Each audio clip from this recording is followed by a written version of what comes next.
This is the Tudors Dynasty Podcast. And now, Rebecca Larson. Welcome to episode 121. I'm your host, Rebecca Larson.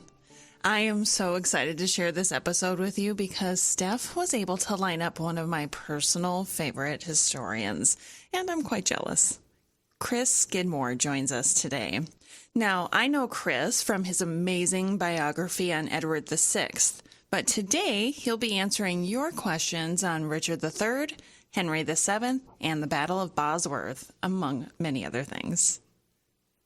A special thank you to my newest patrons, Mark P., Sarah, Daniel H., Samantha D., Catherine M., who signed up in honor of her late friend Karen Fisk, and Cindy.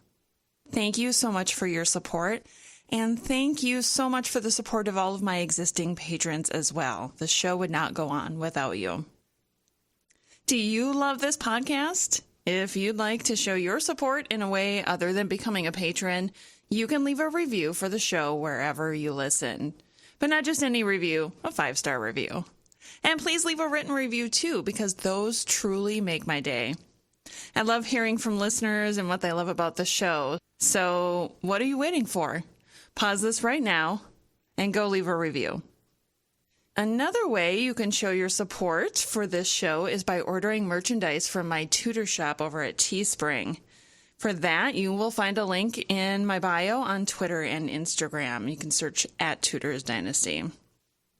Now, I recently discovered on social media, and I'm not 100% certain it's true, but I discovered, and many of you may have seen these posts as well, that both Cher, yes, that's right, that Cher, and Lorde, you'll probably know her best from her song Royals, they're both fans of the Tudors. So this got me thinking, could they be listening to this podcast? So Cher, Lorde, if you're listening, slide into my DMs because I would love to talk Tudors with you. What are the odds, right? But I might as well do the shout out anyway. All right. It's that time now, and I've decided to go old school here for those of you who have been listening since the beginning. So sit back, relax, turn up the volume, and enjoy this episode of Ask the Expert. And now, Ask the Expert. On today's episode, I'll be chatting with the incredible, talented, and brilliant author and historian, former government minister, Chris Skidmore.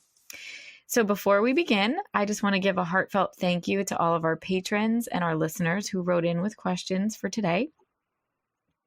If you'd like to join us as a patron and join us on our journey, please consider visiting patreon.com/tudorsdynasty.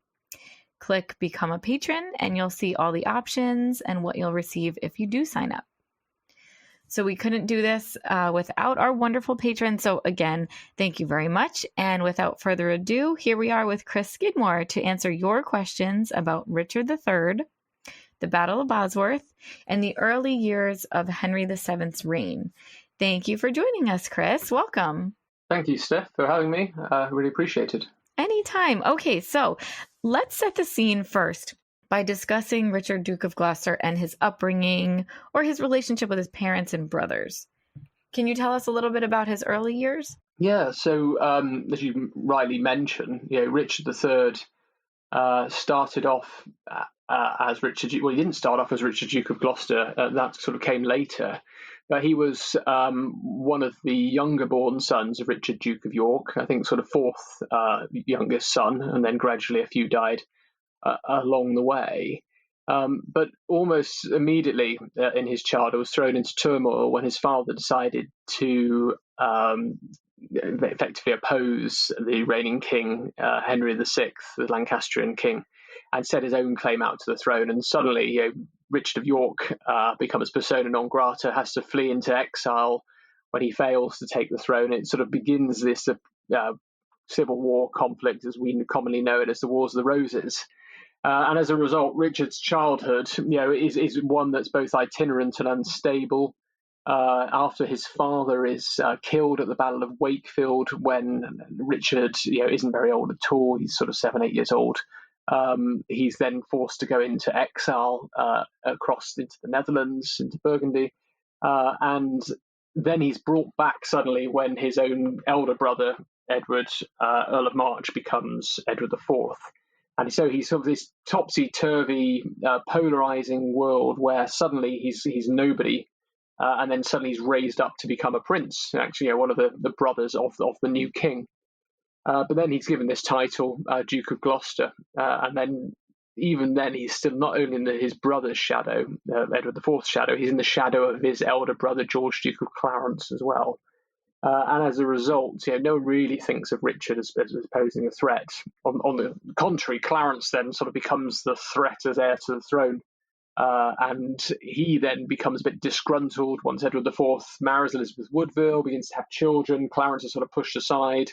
Clarence decides to ultimately rebel against Edward IV, causing the sort of second spate of wars in the Wars of the Roses at the end of the 1460s, early 1470s, and remarkably, someone called Richard, Earl of Warwick, then backs Henry VI to come back on the throne, and Clarence decides to back Henry VI against his own brother, whereas Richard, as this younger brother, remains loyal to the Yorkist dynasty. And it is that loyalty that you can see in Richard's early life as being so important as a value to him. And then he comes from being a younger son. Clarence, eventually doesn't get the rewards he wants and rebels and eventually is executed. Richard slowly manages to piece together various lands, particularly in the north, after the Earl of Warwick dies at the Battle of Barnet, and Richard gains quite a lot of his lands as a result. So actually his childhood is one of that starts from nothing really, no chance at all of becoming king, and then suddenly he scraps his way up to the top of the heap and becomes the most preeminent nobleman in the realm within 15 years as a result of sticking close to his brother and watching everyone else fall by the wayside around him. Well, speaking of his childhood, very quickly before we move on to his later years, Doug Breeden wrote in and was asking us if you think that there is any truth. This is an Edward IV question, but it does have to do with Richard's childhood. So do you think that there's any truth to the rumor that Edward IV was the son of a French archer and not necessarily the son of Richard, Duke of York? So these stories emerge in the 1470s to start with. You basically have the French court of Louis XI, Philippe de Comines, mentions how Louis used to tell this story that Edward IV was illegitimate and the son of an archer who was called Blayborn. And then a bit later on in Dominic Mancini's occupation of Richard III, which we know he writes in December, or finishes in December 1483, he talks about how Richard's mother, Cecily Neville, gets so enraged with Richard that she's going to reveal that actually Edward IV was illegitimate, or that's one of the rumours that sort of is mentioned in Mancini around the sort of time when he's then writing up the history of Edward IV's court. These accusations were there quite early on. The question around the actual facts is important here because when Richard, Duke of York, was sent over as Lieutenant General in France in 1441, and he took his wife with him. And they were actually separated. They weren't together. We know they weren't together between the period of the 19th of July 1441 and the 20th of August 1441. But then fast forward to April 1442, 28th of April 1442, that's when Edward IV is born. So you can do the maths and count backwards and say, well, actually, there's this period where actually his the due date dates back to a period where actually potentially it suggests that his father wasn't around when he was conceived. But then again, that doesn't take into account things to do with actually are the dates correct? His actual birth date, and can we be absolutely sure that sort of Richard didn't sort of pop back Richard, Duke of York at any one time? We just don't know. I think I was trying to find. I think there is an article now that has come out using records in Rouen Cathedral that has managed to sort of disprove this theory. But I haven't read the article. I've just seen it sort of, I think it might be in the Guardian or something sort of recently. But I would say, however, comes down to the crux of many of these discussions in the 15th century. You've got the truth and the plain truth, and that's important. But then also you have this sort of disinformation, which we now know from social media. It doesn't matter sometimes if it's true or false. If people believe it and start spreading it, then that's a problem. And it's a problem because it destabilizes the authority of a dynasty. And so it's a bit like the princes in the tower. It doesn't actually matter if Richard killed the princes in the tower or if he didn't kill the princes in the tower, because actually people believed that the princes were dead. And that's why Henry Tudor was able to begin to try to seize the throne in 1483. So, it's an important sort of cornerstone of the sort of Yorkist dynasty, this rumour. And even if it's been proved false, it was used as a weapon against Edward IV and ultimately against his children. And that I think is incredibly interesting, that it was current, that it was swirling as a rumour. Now, who came up with it originally, I'm not sure, but it's important that we study it because truth is sometimes something which is not believed, and why isn't it believed, and who is peddling and propagating this kind of propaganda is important questions that historians should ask. So Edward IV obviously married Elizabeth Woodville, but his uncle, known as the Kingmaker, had other plans. I think he had mentioned marrying possibly someone else. And had he married who he suggested, do you think, Samantha Dillon, thank you, Samantha, wrote in with this question. Do you think that Richard III would have felt differently about his nephews and perhaps not taken the throne when he did? So I think if I can paraphrase the question that Samantha's asking a little bit, I think what she's asking is did Richard III have something against the boys because of who their mother was? Does that sound right? Hopefully Samantha got that right. Yeah, and Samantha's absolutely right to pose that question, which is a good one, because actually in my book on Richard III, when you look at 1483 and why Richard decides to take the throne, he can't do it by himself. He's got to have the support of the nobility to do so. And the reason why he has the support of the nobility to take the throne from Edward V is because there's a general fear that Edward V himself is a Woodville. He has grown up with his governor being Anthony Woodville, Lord Rivers, who's the Queen's brother. And so, there is a general fear that actually what's happened in the past, where the Woodvilles have looked after their own and they've sort of taken lands from other members of the older nobility, that's going to continue. And so for Richard, it's a sort of what he feels sort of kill or be killed. Actually, he recognises that the Woodvilles will be predominant and decide to run the court however they wish. And so that's the weakness, the structural weakness that has been brought in by this marriage. Now, if you do the sort of counterfactual history, you could then say, well, actually, if Edward had married the French candidate, or Bone of Savoy was another candidate, Warwick went through a couple of matches that sort of he had in mind, then Warwick would have never turned his back against Edward IV. It was basically Warwick wanted to choose a bride that was going to match his foreign policy and help him with his foreign policy. And it was that sort of choice of wife, Elizabeth Woodville, that, for whatever reason, it might not be that Warwick opposed Elizabeth Woodville per se, but he felt that the king had decided to take an independent decision away from him as ultimately the kingmaker. But you might have then seen, if Edward IV had married Warwick's choice of bride, that Warwick would have stayed loyal to Edward IV. George Duke of Clarence would have stayed loyal to Edward IV.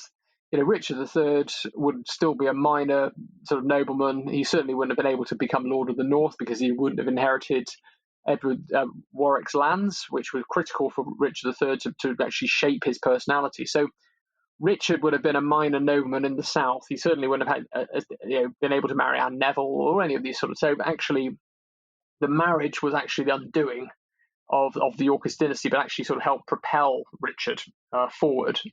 And what I find really interesting is when you look at Warwick's accusations against Edward IV and the Woodvilles, which he sort of decides to publish and go over the breach in 1469, they're not too dissimilar from the Titulus Regius that Richard III then publishes in the Parliament of 1484. Actually sort of talking about Edward IV's misdemeanors and sort of accusing the Woodvilles of various sort of things. So and he accuses in one of the letters in 1483 the Woodvilles of effectively witchcraft, which is very similar to sort of the accusations that were being made in the late 1460s also against the Woodvilles. So things seem to come around, but I think that marriage was ultimately this sort of smoking or sleeping, whatever, smoking gun, I don't know what you'd say, but it created this fault line that was there, this sort of San Andreas fault line equivalent in sort of medieval history, then sort of broke open in 1483. You've got to see that marriage as being something that even people sort of put up with it for so long. But then by the time that Edward IV had gone, he was the sort of overmighty king. Once he's gone, the nobility weren't going to put up with being pushed around by the Woodvilles anymore. Techno wrote in with regards to his marriage. He wanted to know if Richard III's wife, Anne Neville, was a big influence on his political decisions. Did she have a lot of say? Did he really involve her in his decision-making processes? So Richard's marriage to Anne Neville is the sort of thing that sort of propels him into the Premier League of the nobility. It's actually her lands as well from the Earl of Warwick that he manages to get hold of as a result of sort of the partition of her father Richard, Earl of Warwick's lands. And actually, so Richard owes everything to Anne in a way, that he has these lands that then allow him to build up a sort of patrimony and a landed army as a result. And actually, when you see sort of their relationship in the 1470s sort of develop, they both go along to the same sort of Corpus Christi religious events. She's a sort of powerful patron in her own right, and they seem to have a sort of shared sort of common identity in the books they read as well. So I think she's a powerful figure. Now, we don't have any evidence that survives of her own writings or much about sort of her, because she spent most of her life up in the north once she got married to Richard. But I always think it's really interesting that when you look at 1483 and the moment that Richard decides to take the throne, and I'm one of these people who I think he didn't intend to become king straight away. And I think, it was a number of decisions he had to take that forced his hand. So eventually he thought there was no alternative. But Anne Neville comes down from York to London on the 5th of June, 1483. She's been up in the north up until that point. And then suddenly on the 9th of June into the 10th of June, that's when Richard writes his famous letter to York, to the mayor of York, asking for military support in order to help arrest the Woodvilles, who he claims are threatening his own life. Now, he still does it in the name of Edward V, but I think Anne must have been a sort of guiding influence on Richard's decisions. She comes down from York, and then he has conversations with her about his future. And I just think it can't be a coincidence that she arrives down into London, and then 3 or 4 days later, Richard's taking the decision to effectively overthrow the Woodvilles and potentially seize the throne as well. I was just wondering if you could talk us through a little bit about the events leading up to the Battle of Bosworth, because the next couple of questions are kind of about the battle. So just for the listeners who are not completely familiar with how they got there, would you give us a little bit of background? Yeah, sure. I mean, I'm going to rewind back 2 years, if that's okay, because obviously Henry VII, well, it was actually Henry Tudor, is somebody who doesn't really have a very strong claim to the throne. His mother is Margaret Beaufort. She herself, is descended down the sort of Beaufort line, and that's obviously an illegitimate line that is then legitimized from John of Gaunt. And that's where, Henry has this sort of tenuous claim to the throne. So why are people thinking they're going to support him at the Battle of when it comes to the Battle of Bosworth? Why is he there even? And you go back 2 years to, I think, the summer of 1483. Richard's just taken the throne. He's declared Edward V and his brother Richard illegitimate, and then everyone seems to agree that that's okay and that he can take the throne. But then what's not okay is that they suddenly disappear and no one knows what happens to them, and people start to think, well, actually, maybe they've been killed. Now, I think that whether they were actually killed or not is an irrelevant question for this particular point, because people believed that they were dead. The fact that Henry can't actually prove it later on is an important point when it comes to the pretenders in the 1490s, why he gets into difficulties. But people support Henry Tudor because he then promises to marry Edward IV's eldest daughter, Elizabeth of York. And as a result, all these sort of people who are then backers of Edward IV decide to defect over to Henry Tudor, he's been in exile for 14 years in Brittany, and then he's gone to France. And why do they do that? It's because they think that Richard's become a tyrant and that he has killed these two young children. And if you do that, you're effectively sort of Herod-like, and you won't stop at anything. And so I think people felt that whether or not it was a rumor, but people sort of felt that the princes must be dead. And so as a result, they rebel in 1483, and Henry Tudor tries to come over. He lands on the shore of southern England in Poole. But Richard's managed to sort of get there before him. He's got his troops on the beaches, and Henry has to turn back again. And the rebellion is led by also the Duke of Buckingham. Goes disastrously wrong. People have to wonder why the Buckingham was involved. Did he have a say in the prince's deaths and wanted to join the rebellion in order to mask his responsibilities for that? Who knows? But what we do know is that Henry Tudor then receives all these exiles in France who failed in the rebellion but then decide to come over. And things start to go badly wrong for Richard. Henry builds up his support base, and eventually they get money from France and mercenaries from France to come over and invade in August 1485. They land in Mill Bay, just off the Milford Haven on the westernmost tip of Wales. And they make their march through Wales, and Richard thinks that they're going to be stopped, but they're not. And there's obviously interesting reasons why they're not stopped, and I cover all that in my book on the Battle of Bosworth. Then effectively, Richard realises that if he doesn't stop Henry, he's going to be able to sort of march down Watling Street, which is the current A5, and into London. So he's in Nottingham, and then he mobilises one of the largest armies ever seen on one side in England, according to the Crowland Chronicler, and decides that he is going to face Henry Tudor himself in battle.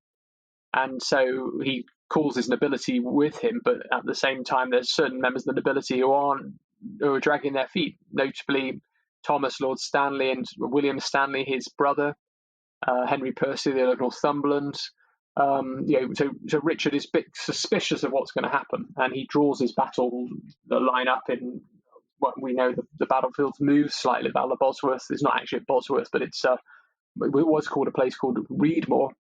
And he probably decides to line his army up at Ambion Hill, and he's got about 15,000 men on one side. Henry Tudor's just got about 5,000 men, if that. And he's got some good French gunners, though, a professional army, and he's got someone called John de Vere, the Earl of Oxford, who is leading his vanguard. And the last time the Earl of Oxford had ever been in combat was actually against Richard III at the Battle of Barnet, and then Oxford had to flee, and was then sort of arrested and imprisoned in France, and Henry managed to allow him to escape in 1484. So I find fascinating about Bosworth. There's lots of sort of people with their own individual grievances that they're willing to settle at the battle, and so that's what the battlefield looks like on the eve of 21st of August 1485. Before they begin battle early that morning, maybe at 6 o'clock in the morning, when they decide to engage. And I can cover the battle if you'd like me to, or whether you wanted to ask another question. But that's the run up to the battle in a nutshell. So now the big question, which I don't even know that you can answer. We had a few people write in with this, but we'll give a shout out to Katie Ray for asking, why do you think that Stanley went against Richard on the battlefield and ended up siding with Henry Tudor? So you had a situation where Henry Tudor has actually met with the Stanleys at some place called Merivale Abbey, which is quite close to the battlefield site. maybe a couple of night before, 2 days before the battle actually takes place.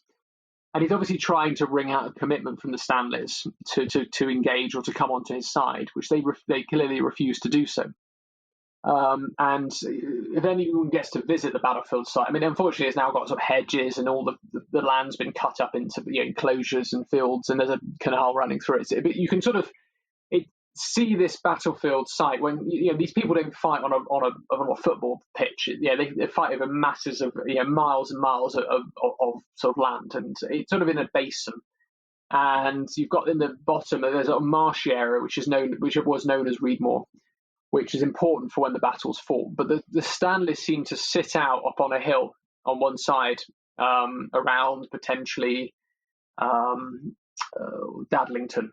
And this little village there, and Stanley has his sort of battlefield set out, and William Stanley has his battlefield set out, and they just don't engage. They probably decide to sit out because Richard has as a hostage Thomas Stanley's own son, George Lord Strange, and he's had him as a hostage since about the 1st of August. So Stanley has been able to claim that he's been mobilising his army, but he's been stopping Henry Tudor from marching down the A5. So legitimately, he can say, well, I've not come to your aid, but I've also stopped Henry Tudor from actually coming down the main arterial sort of road network into London.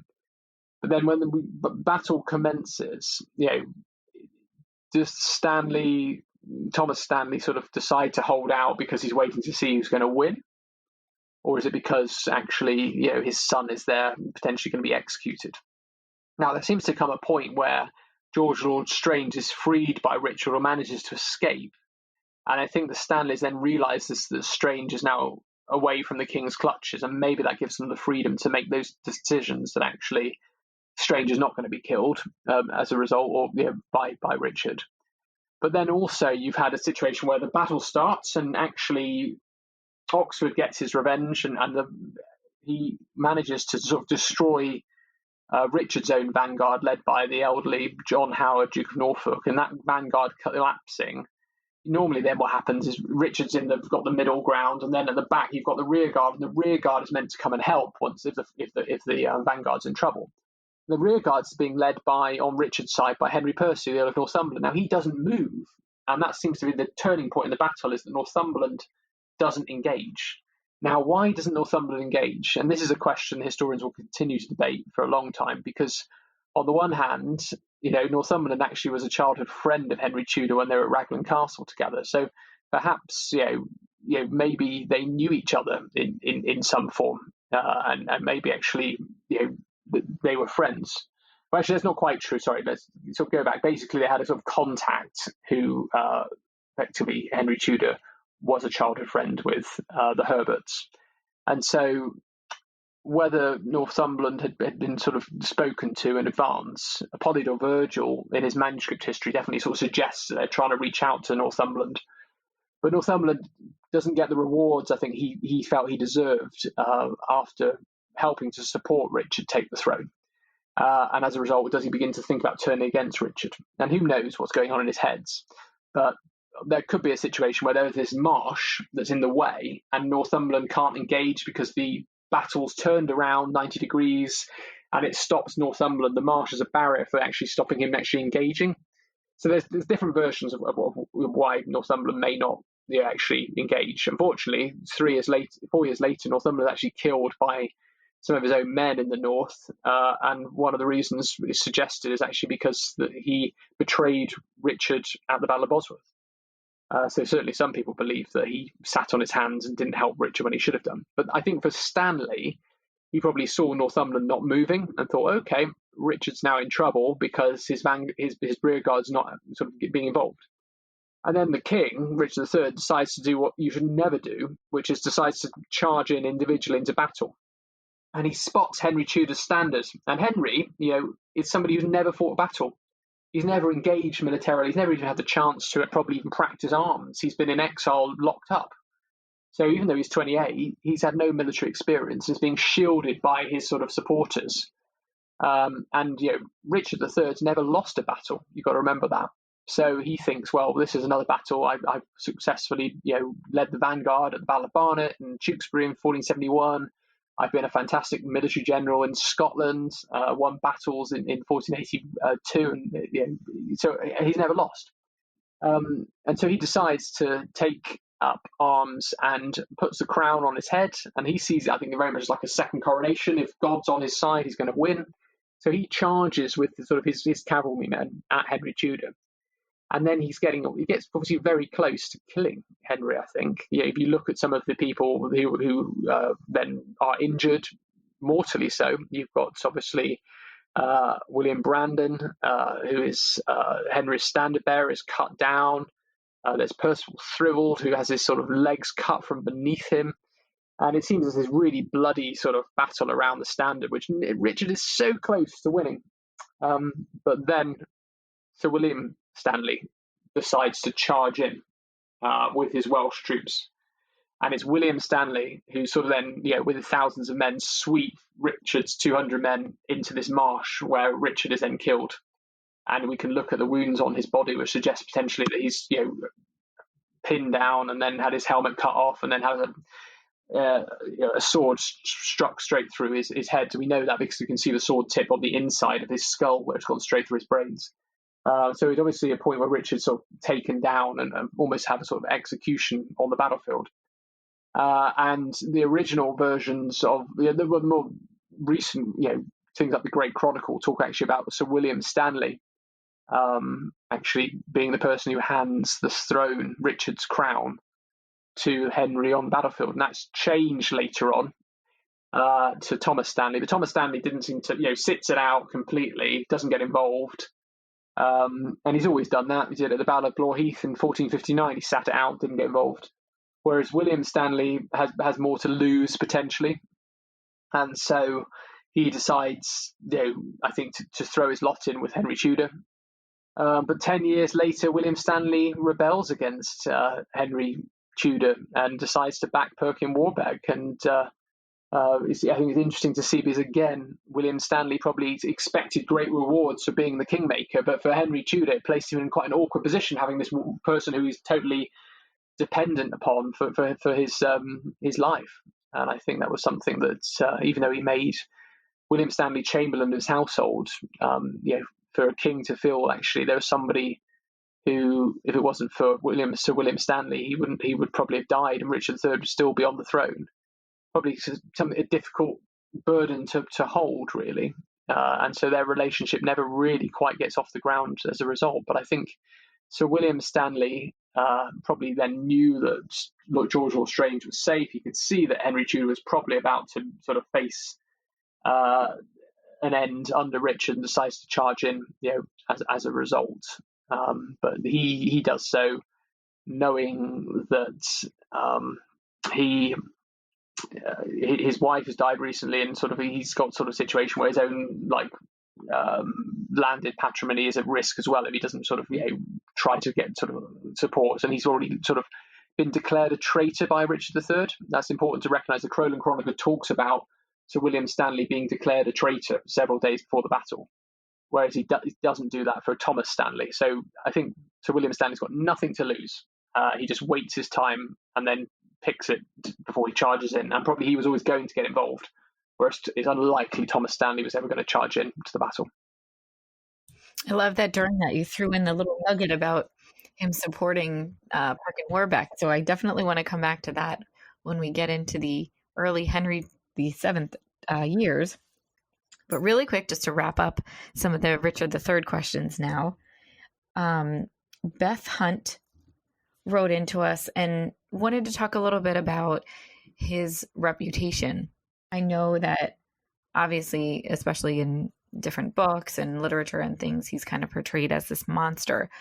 And do you think that his reputation is William Shakespeare's fault, or did he get this reputation before the plays that he wrote? So Shakespeare bases his play on Ralph Holinshed's chronicles, and Holinshed bases his chronicles on Edward Hall's chronicle, and Edward Hall bases his chronicle on Polydore Virgil's Anglia Historia.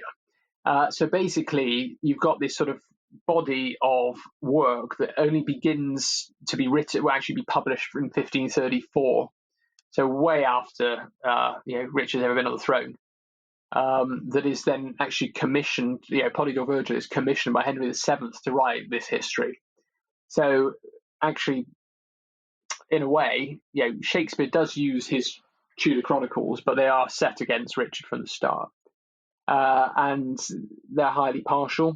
And they set obviously certain people in very good lights, not least Margaret Beaufort, who's seen as a sort of this woman on a mission who's always got sort of a going to try to put a son on the throne. And we know that from the reality of the contemporary records, that's not true. That she was willing to cut a deal with Edward IV and even maybe Richard III to get her son back from exile. And when we look at the contemporary records, particularly of the city of York and elsewhere, there's a lot of love for Richard III, and there's even a lot of love for Richard III from individuals like John Rouse, who sort of praise him in summer of 1483, but then turn his back on Richard 2 years later when he calls him like the son of the Antichrist. So actually, people knew which way their bread was buttered, to use an English phrase, and decided to change their opinion of Richard, but sort of in hindsight and once he was dead. So he is hard done by in history, and it's important that we recognise that actually, even if Richard was responsible for the death of the Prince in the Tower, which could be seen as a legitimate sort of exercise in order to make sure that he stabilised the regime, just as Edward IV had ordered the execution of Henry VI in 1471 in order to basically just put an end to everything, the bloodshed and the sort of internecine civil war, that the image of Richard III that is handed down to Shakespeare was one that obviously begun to sort of emerge in the early 16th century, but was effectively paid for by the Tudor dynasty. Agreed. And now our last question about Richard III comes from Nancy Buchanan, and she wanted to know about how Richard III's body was found in the car park. So we know that it was found in the car park near Bosworth, I guess. So can you explain kind of the geography around that? So where is that in relation to where the battle was? And it also kind of poses the next question: what did they actually do with his body after he was killed? Yeah. So effectively, the Battle of Bosworth takes place now roughly in a sort of square location between Stoke Golding, Dadlington, Sutton, Courtenay, sort of a little square, and Ambion Hill, and that's not at Bosworth. Market Bosworth is about 4 miles away from there, 3-4 miles away. So Bosworth is the nearest sort of market town, and it only becomes known as the Battle of Bosworth about 20 years later. As I said, it was known as the Field of Reedmore to start with. And then the chronicles Cronin Chronicler talks about how Richard's body is then put on the back of a horse, naked, all besmired in filth, and how his privy parts are dangling. And there was sort of, his body was treated with great iniquities. I can't remember the exact phrase, but sort of you're quite curious. So you sort of and talked about how he was then led into Leicester, which is the nearest city, and where his body was then put on display at the Greyfriars Minor, but which is sort of it doesn't exist anymore, and that's what quite interesting how they managed to find the body by sort of looking at architectural drawings from the past of where the Greyfriars was and trying to imprint across that where potentially Richard might have been buried as a result. But his body was put on display for a couple of days, just like Richard Earl of Warwick's was after the Battle of Barnet, to prove to people that he was actually dead. So, dealing with those rumours, because often in medieval times, rumours emerge of people then coming back to life, sort of never being killed in the first place. So that's why I think his body is then taken from the battle, put on this horse very publicly to demonstrate the king is dead. Long live the king. And then he is buried. What's quite interesting is that it proved, the Cronin Chronicler has proved right when it talks about how his body was many sort of iniquities performed on his body, because we know that someone stuck a dagger straight between Richard's buttocks, because you can see the sort of cut mark on the inside of his pelvis, in the skeleton, where someone would have taken this dagger and thrust it right in between his buttocks. Potentially that shows that someone particularly didn't like Richard III, or he had a sort of, emerging bad reputation as a result. But obviously someone decided to take that decision to thrust a dagger between his buttocks. Then he was buried with no sort of coffin. And we know that sort of when the skeleton was discovered, he was buried sort of like slightly awkward angle. We see his arms had been bound, and he was probably just in a simple shroud. And we can see from the skeleton the scoliosis of Richard III's spine that was sort of rumoured, but now we know is true. And he was buried in the nave of the Greyfriars and church. And gradually over time that became dissolution of monasteries. It became someone called Robert Herrick's house, and he used to show people in the 17th century, oh look, there's Richard's grave in my garden, because 10 years after Richard was buried, Henry VII paid for a tomb for Richard III in 1495, pretty much the same time around Perkin Warbeck, I think, probably to prove again to a forgetful population that Richard was dead, and Henry VII was the king, and he wasn't to be messed with. Herrick's garden eventually falls by the wayside, and they pieced, a guy called David Baldwin, who wrote a very influential article in the late 80s and sort of pieced together to say, well, if Richard is buried, he's probably buried in this location, because I've managed to show where Herrick's garden was, and this is where and actually it was a car park of the local authority, back of the grammar school. The school had been built on Herrick's house, and eventually the council, the local authority, had then sort of taken over the school and the car park. Unfortunately, Richard's feet had gone missing because they'd sort of put a toilet in for the school just at the point where his feet were. So luckily the body managed to survive. A lady called Philippa Langley had decided to do this Finding Richard project, and they were convinced that it was in the car park using David Baldwin's evidence, and they were right. And they dug it up, and remarkably, they found it. And there it was all this time. So as we move forward a bit and go into the early years of Henry VII, I wanted to bring up listener Crystalline's question, which discusses his reputation of being somewhat of a miser, I guess. Do you think, based on your research of Henry VII, that he cared more about money than his subjects? So I think you've got to look at Henry VII across the 20 or so year period, and he's not one single individual person. None of us are we? We change our personalities over time depending on the experiences in life that we've endured. And I think for Henry VII, he starts off as a sort of 28-year-old vivacious sort of character, but gradually is sort of ground down by the suspicion and paranoia of being king, trying to protect his realm. You've got to remember, he came from nowhere to become king. He was the pretender, and if he could do it, why not somebody else? And so I think he sort of, that's what I'm really interested in, is trying to get that sort of sense of he's almost the shadow of his early years comes back to haunt him, because he then realizes that maybe somebody else could do exactly the same if they get the right level of support that he did from the French government. He should never have become king. He should never have won the Battle of Bosworth, really. It was against all odds that he did so, particularly with that sort of army of 5,000 versus Richard's 15,000 men.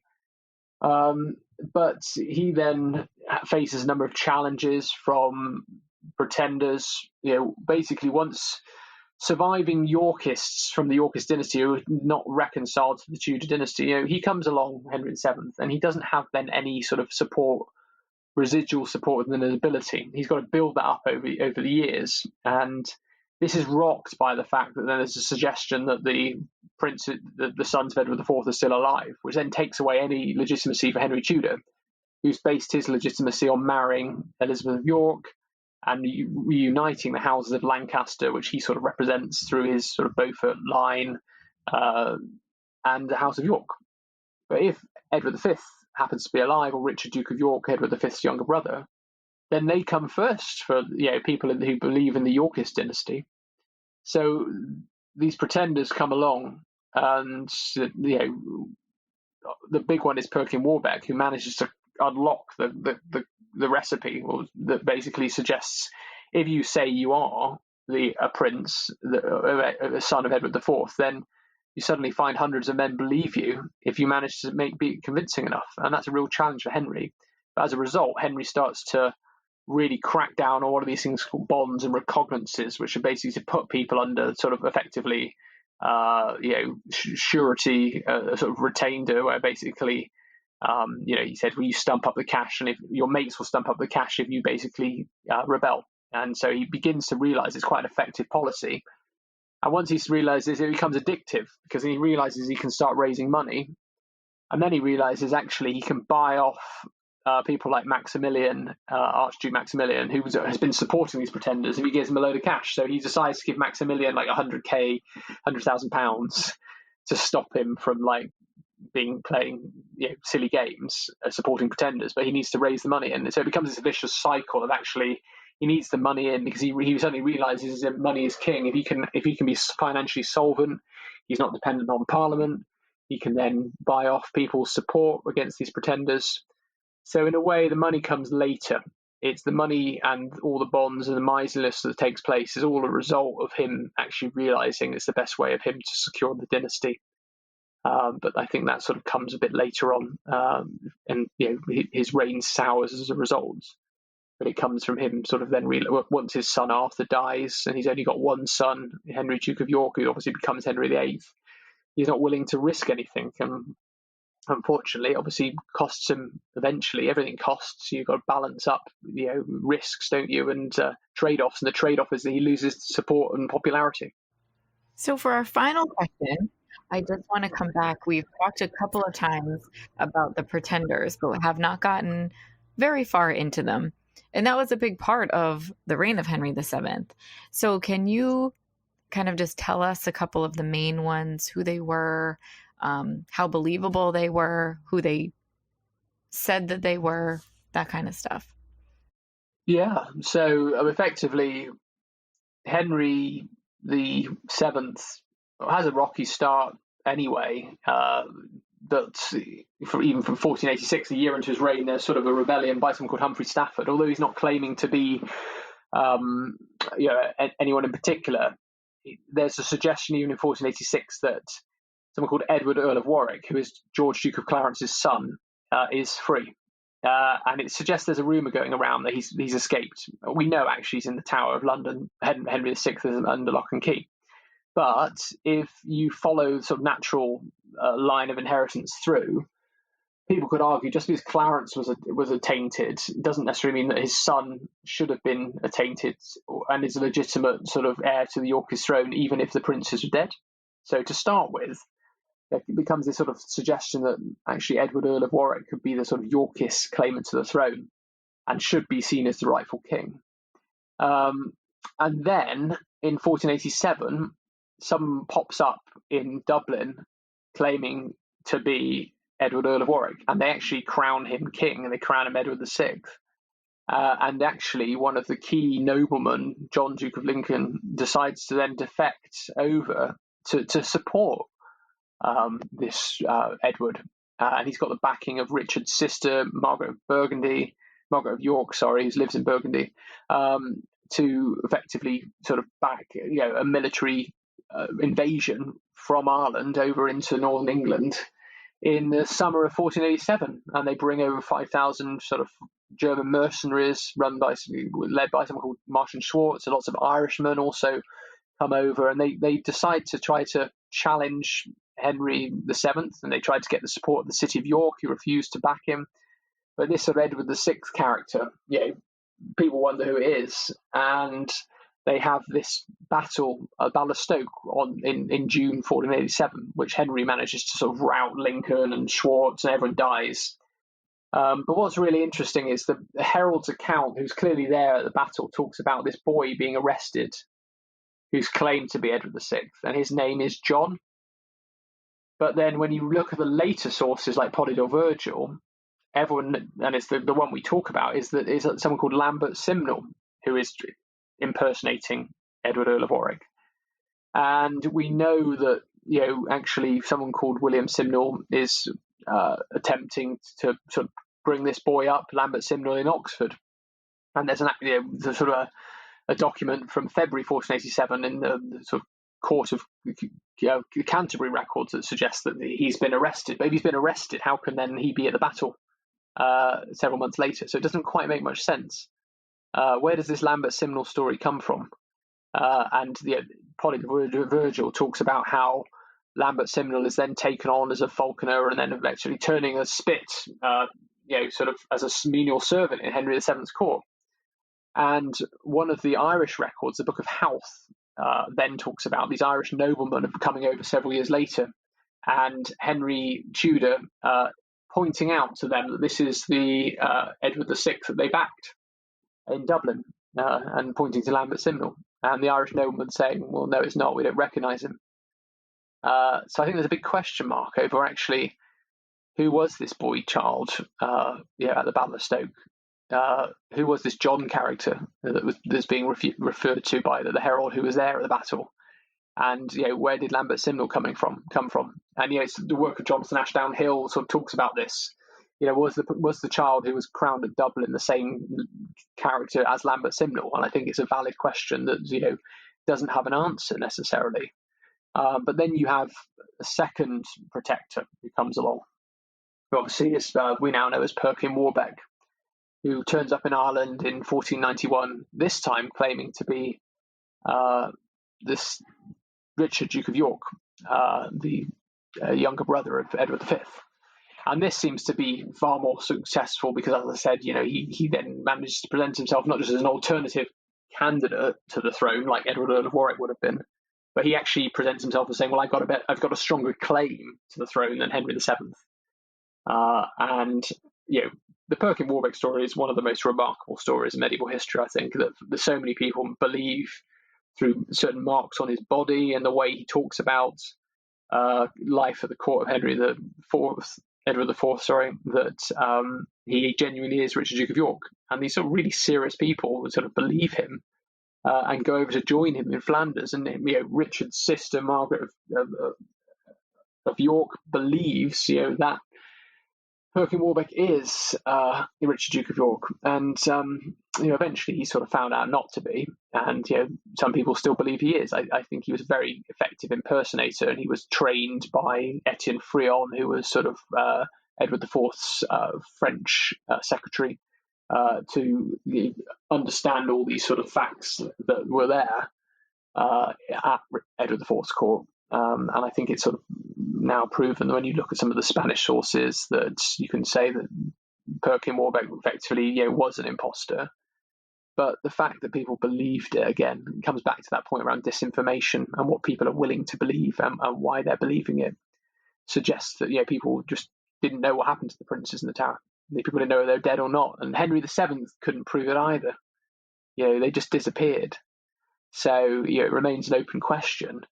And Warbeck, the Perkin Warbeck saga, really sort of plays on that uncertainty to the point where people are willing to give up their own lives fighting for Perkin Warbeck in 1495.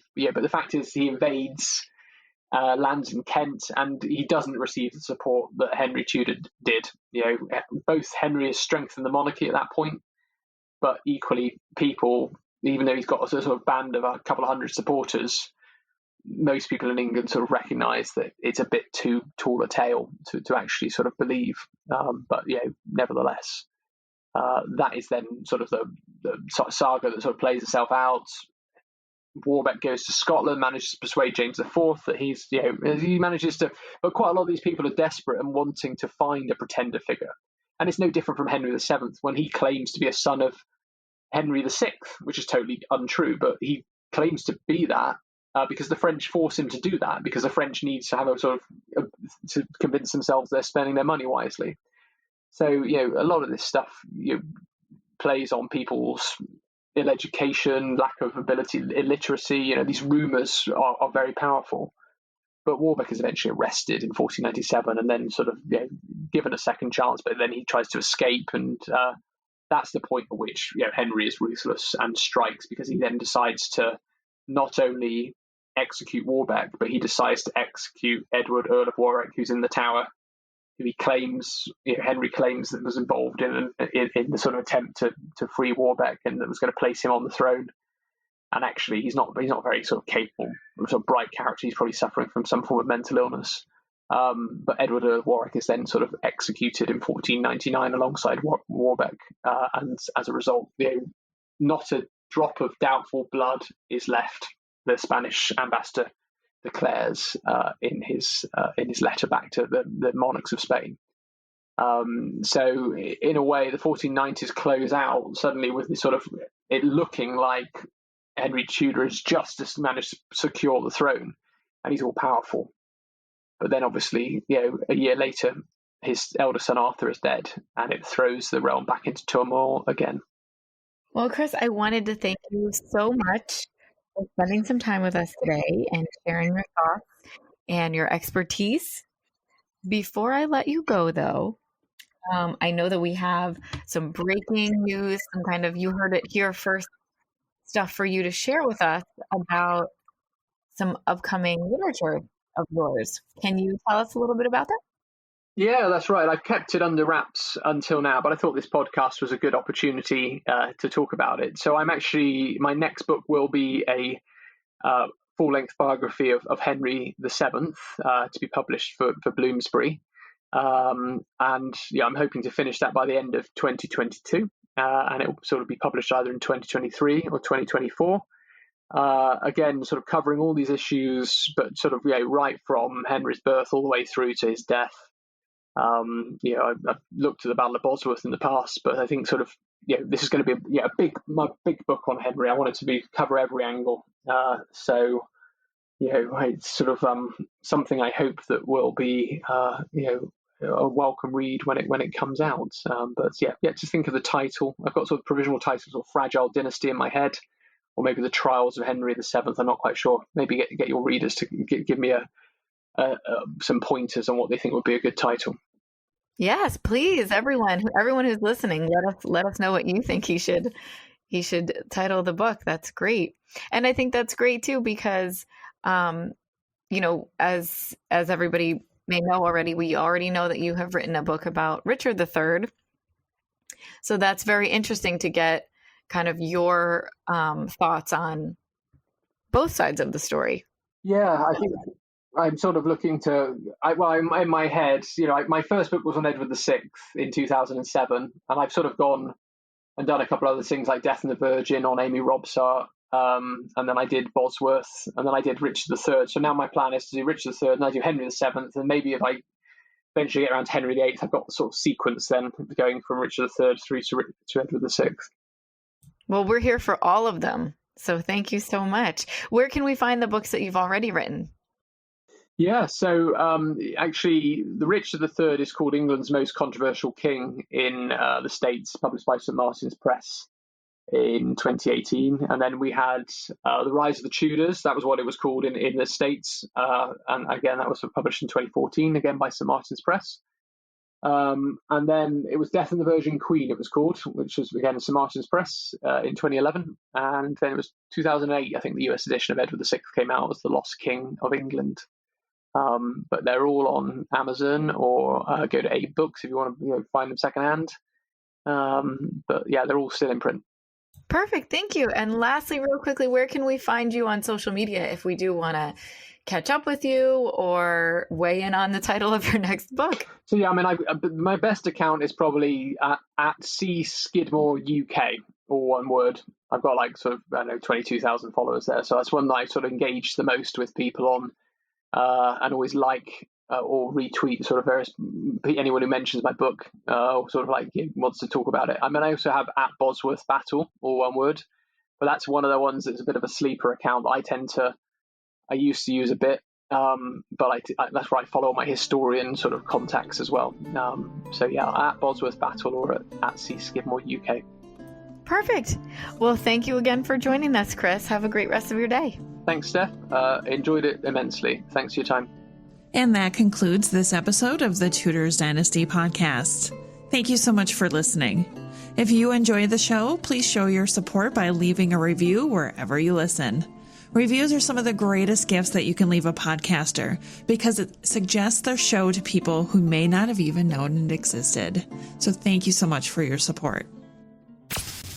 Thanks for checking out the Tudors Dynasty podcast. Read more on the blog at tudorsdynasty.com. Follow Tudors Dynasty on Facebook, Twitter, and Instagram. Subscribe to Tudors Dynasty on iTunes. Thanks for listening.